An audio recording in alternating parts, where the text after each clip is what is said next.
Hello નમસ્કાર વિદ્યાર્થી મિત્રો, નમસ્કાર. હું ઓઝા ફાલ્ગુન તમારું ઓઝા ક્લાસીસ ચેનલમાં સ્વાગત કરું છું. તો વિદ્યાર્થી મિત્રો, ચેનલ પર પહેલી વાર ચેનલને સબસ્ક્રાઇબ કરી દેજો, બેલ નોટિફિકેશન હિટ કરી દેજો, જેથી આવનાર યુઝફુલ વિડીયો તમારા સુધી મળી શકે.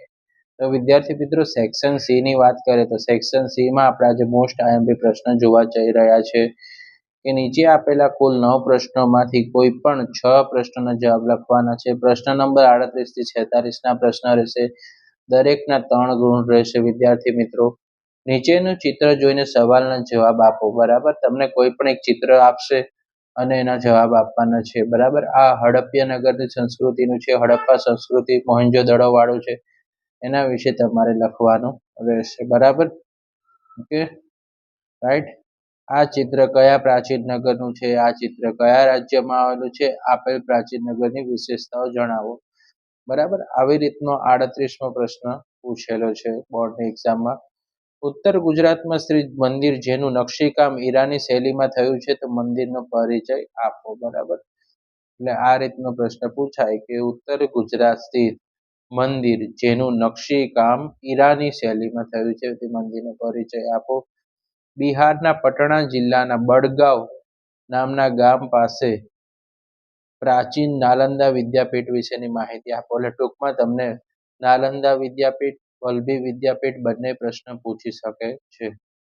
આપેલી શબ્દની વ્યાખ્યા સ્વરૂપે લખો. વિરલ સંસાધન વ્યાખ્યા પૂછાય 1 માર્કમાં.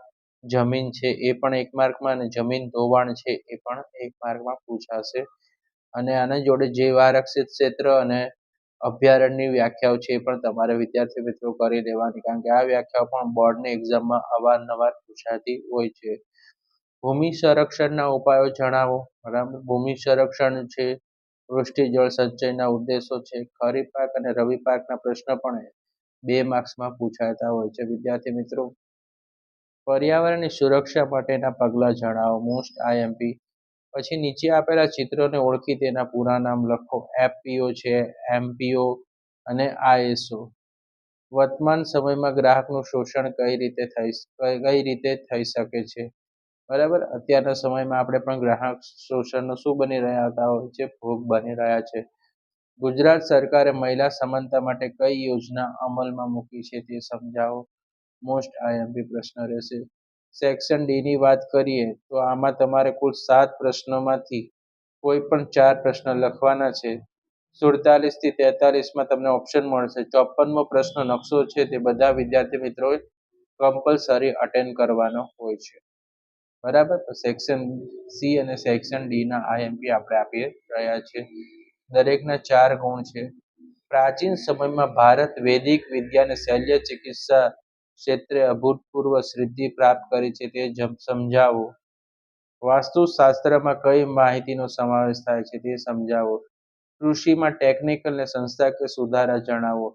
આપેલ ચિત્રમાં ભારતના મુખ્ય પીણાનું તે કયું પીણું છે તે પાકની વિસ્તૃત માહિતી આપો. પછી આ પાકવાળું ચિત્ર દોરેલું હશે, તે તમારે એ કયા પાકનું છે તે તમારે સમજાવવાનું રહેશે. ગરીબી એટલે શું? ગરીબી રેખા નીચે જીવતા લોકોના સામાન્ય લક્ષણો કયા હોય છે? મોસ્ટ આઈએમપી પ્રશ્ન. વિશ્વ શ્રમ બજારનો ખ્યાલ સ્પષ્ટ કરો. અસામાજિક પ્રવૃત્તિ ભ્રષ્ટાચાર એ વૈશ્વિક દૂષણ છે, તેનો અર્થતંત્ર અને સમાજ પર વિપરીત અસર જણાવો.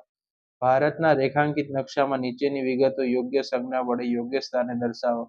3 પ્રકારની જમીન, રાષ્ટ્રીય ઉદ્યાન કાઝીરંગા, શેરડી પકાવતો એક પ્રદેશ અને લોખંડ પોલાદનું એક કેન્દ્ર ભદ્રાવતી.